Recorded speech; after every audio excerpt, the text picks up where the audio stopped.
Morning students, once again, me Ramdas Yadav, just before you. Today we will discuss about autotrophic nutrition. In autotrophic nutrition, photosynthesis. Autotrophic nutrition, autotrophs are those autotrophic mode of nutrition is performed by green plants. Green plants make their own food with the help of carbon dioxide from atmosphere, water they absorb through their roots from ground, and carbon dioxide from atmosphere in the presence of sunlight and with the help of chlorophyll, a green pigment which is found mostly in their leaves. They perform the process of photosynthesis. Through process of photosynthesis, they make sugar, means glucose. Let's equation in photosynthesis is C6CO2 plus 6H2O, sunlight and chlorophyll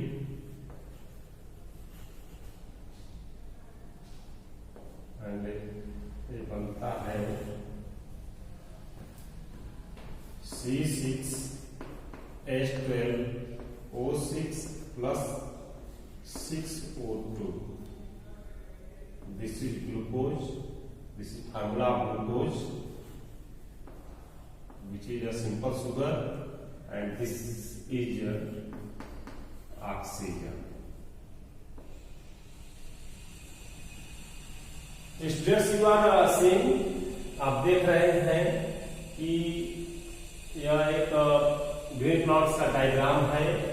यह these are roots, जड़ें हैं, और ground में, जमीन के अंदर soil में, मिट्टी में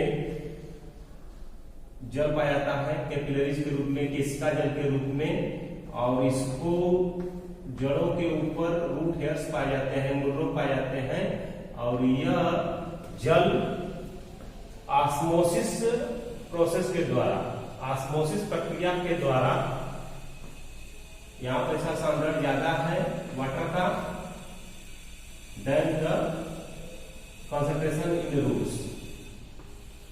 अब इसके थ्रू ऑस्मोसिस प्रक्रिया के द्वारा यह वाटर इस सिस्टम में जाता है, जाइलम के थ्रू लिप्स तक पहुंचता है, लिप्स के सरफेस तक पहुंचता है।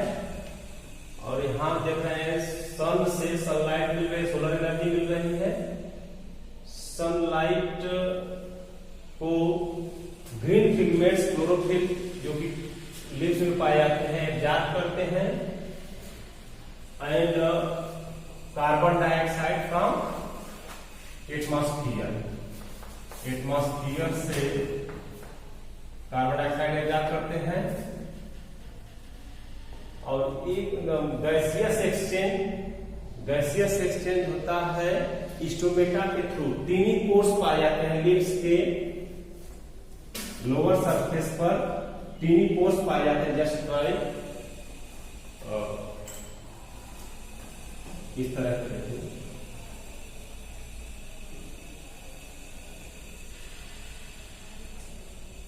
bean shaped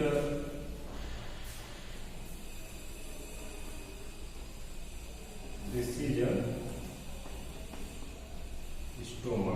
Stoma is singular, stomata is plural. ये स्टोमा है, और the both are guard cell, यह गार्ड सेल होती है, और यह there are many tiny pores, stomata are found on the surface of leaves through which gaseous exchange take place, जिससे कि गैसों का आदान प्रदान होता है। इसके थ्रू कार्बन डाइऑक्साइड एंटर करती है क्लोरोफिल में और ऑक्सीजन रिलीज आउट होती है। ऑक्सीजन रिलीज आउट होती है। इस ऑक्सीजन का जो जितने भी लिविंग बीइंग्स हैं वह रिस्पायरेशन प्रक्रिया में, श्वसन प्रक्रिया में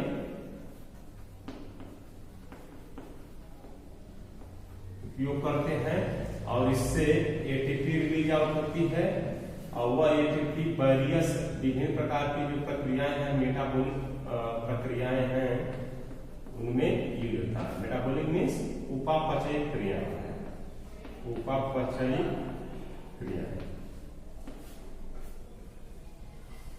ओके स्टूडेंट्स, यह कार्बन डाइऑक्साइड का फार्मूला है। Carbon dioxide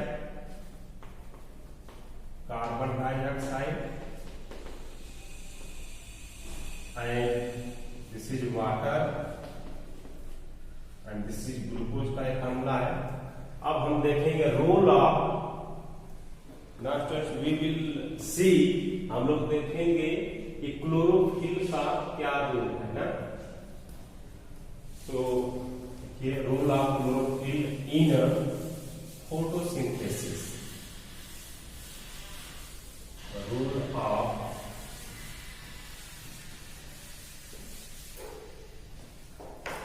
rule of chlorophyll,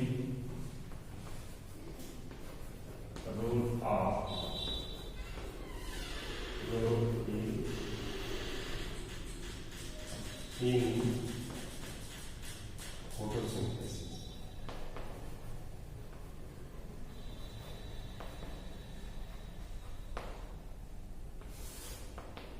Photosynthesis play a major role, two main role in the process of photosynthesis। Chlorophyll पर्णहरित प्रकाश संश्लेषण प्रक्रिया में दो मुख्य कार्य करता है। पहला क्या है? It absorb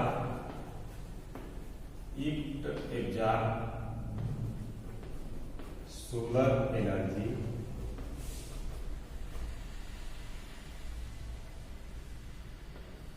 from the sun,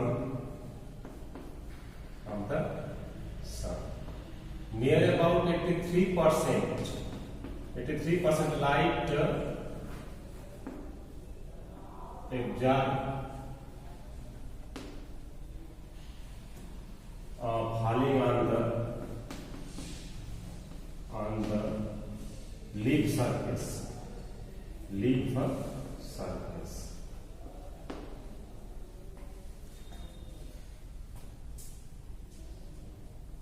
या लीव्स पर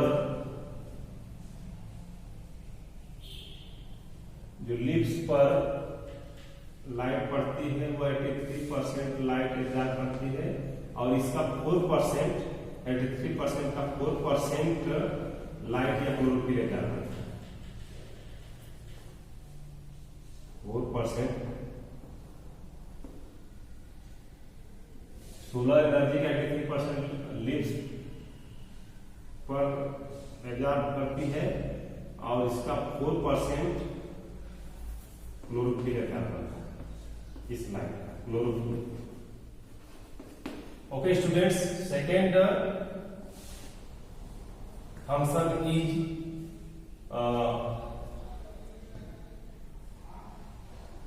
रोल ऑफ लीव्स। ये क्या है students? Role of leaves, role of leaves है या रोल ऑफ लीव्स, ये है रोल ऑफ लीव्स है, role of leaves in photosynthesis. Okay students, now second function is gaseous exchange takes place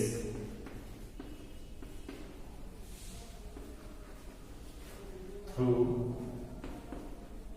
stomata, means in photosynthesis carbon dioxide absorb through stomata, carbon dioxide absorb की जाती है stomata के द्वारा, through stomata for the process of photosynthesis. Photosynthesis and O2 release out की जाती है, release out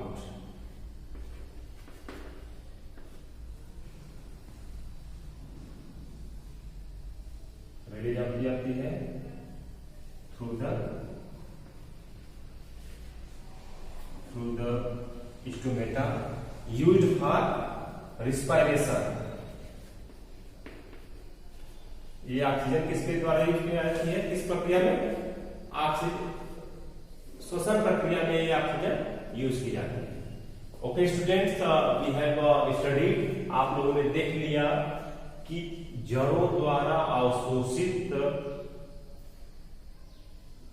जल, उसमें मिनरल्स मिले होते हैं, सॉल्युबल होते हैं, यह मूल रोग के द्वारा, ऑस्मोसिस प्रक्रिया के द्वारा, परागण के द्वारा, और यह जाइलम ट्यूब्स के द्वारा लिप्स तक पहुंचता है।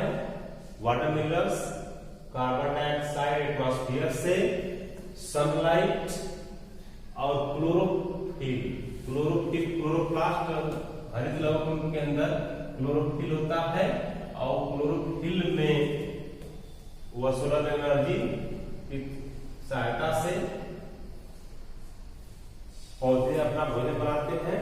तो यह इसका डिटेल जो है आप हायर क्लासेस में पढ़ेंगे।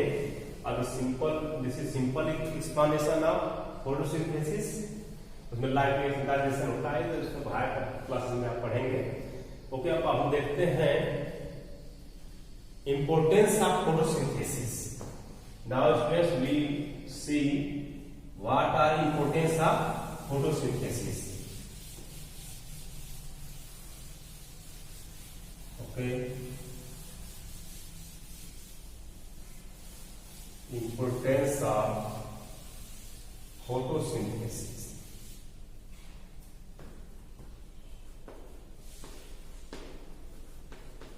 Importance of photosynthesis. Okay, students, you are seeing we are seeing around us various types of plant products like rice,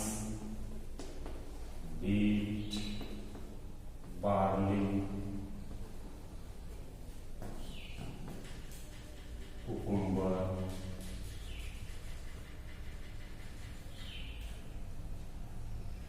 black gram, green gram. All cereals pulses,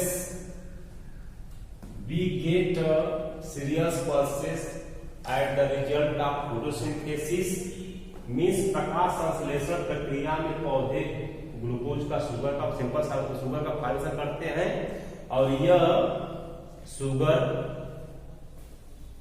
starch के रूप में पौधे के विभिन्न भागों में स्टोर हो जाता है, जैसे तने, स्टेम में, सीड में, लीव्स में यह स्टोर हो जाता है स्टार्च। और जितने भी सीरियल्स हैं, सीरियल्स में क्या होता है, अनाज, सीरियल्स मीन्स अनाज, पल्सेस मीन्स दाल, पल्सेस मीन्स दालें, एंड फ्रूट्स, जितने भी फ्रूट्स हैं। Now students, fruits, dry fruits and wet fruit, जितने भी फ्रूट्स हैं, यह photosynthetic, whatever edible products, जो भी हम भोज्य पदार्थ पौधों से लेते हैं, वह किसका रिजल्ट है, फोटोसिंथेसिस का। अब medicines, different types of medicine, औषधियां। मेडिसिन मीन्स क्या होता है, औषधियां। वह पौधों से विभिन्न प्रकार की औषधियां, जैसे कि मेडिसिनल प्लांट हैं, नीम, तुलसी, और भी औषधि पौधे हैं जो कि ट्रॉपिकल रेन फॉरेस्ट में पाए जाते हैं, रेन फॉरेस्ट में पाए जाते हैं प्रचुरता से। ट्रॉपिकल रेन फॉरेस्ट क्या है? उष्णकटिबंधीय वर्षा वन। आप देख लीजिए स्टूडेंट्स, यह फोटोसिंथेसिस प्रक्रिया के द्वारा पौधे जीवित रहते हैं। अब पौधों की सहायता से बहुत से जीवों को क्या मिलता है? हैबिटेट। हैबिटेट मीन्स क्या होता है? आवास। नियर अबाउट 50% एनिमल्स जो है वह उनको हैबिटेट आश्रय किससे मिलता है? वनों से, पौधों से। अब पौधे कैसे जीवित रहते हैं? Through the process of photosynthesis, प्रकाश संश्लेषण प्रक्रिया के द्वारा। अब देख लीजिए स्टूडेंट्स, नेक्स्ट है plants also balance the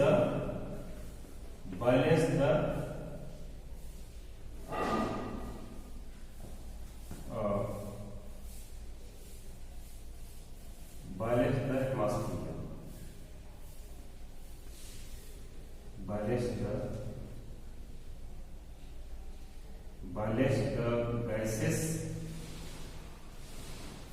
in atmosphere, और यू नो दैट, आप जानते हैं जितने भी जीवधारी हैं वह शोषण करते हैं। शोषण प्रक्रिया में कार्बन डाइऑक्साइड रिलीज होती है और इसका नेचर क्या होता है? गर्म होता है। Carbon dioxide is worm gas and toxic also. तो यह कार्बन डाइऑक्साइड को हरे पौधे एडिबल प्रोडक्ट में ग्लूकोज में चेंज करते हैं, कन्वर्ट करते हैं। इस तरह से हरे पौधे जो टॉक्सिक सब्सटेंस है, टॉक्सिक गैस है कार्बन डाइऑक्साइड, उसको यूजफुल प्रोडक्ट में कन्वर्ट कर देते हैं और उस प्रोडक्ट को अदर एनिमल्स फूड के रूप में यूज करते हैं। और उसको कन्वर्ट करने के साथ साथ ही they release oxygen gas which is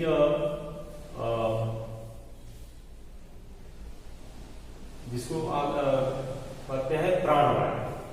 oxygen को प्राणवायु भी कहते हैं। Without oxygen there will be no life on earth, और you can say without plant there will be no animal. अगर पौधे नहीं रहेंगे तो कोई जीव भी नहीं रहेगा, क्योंकि ऑक्सीजन नहीं रहेगी। Because plants are the only organism who release oxygen on earth. पौधे, हरे पौधे ही जीव हैं जो कि पृथ्वी पर ऑक्सीजन को उत्पन्न करते हैं। इस तरह से पौधे कार्बन डाइऑक्साइड को फिक्स करते हैं। यह फोटोसिंथेसिस के द्वारा ग्लूकोज बनाते हैं और यह ऑक्सीजन रिजर्व करते हैं। अब यह एनिमल्स जो है, एनिमल्स रिस्पायरेशन के थ्रू, यह एनिमल्स रिस्पायरेशन के थ्रू कार्बन डाइऑक्साइड लेते हैं। इस तरह से यह साइकिल चलती रहती है और एटमॉस्फेयर में, वायुमंडल में गैसों का संतुलन बना रहता है। Okay students, if you have any type of question then you may concern.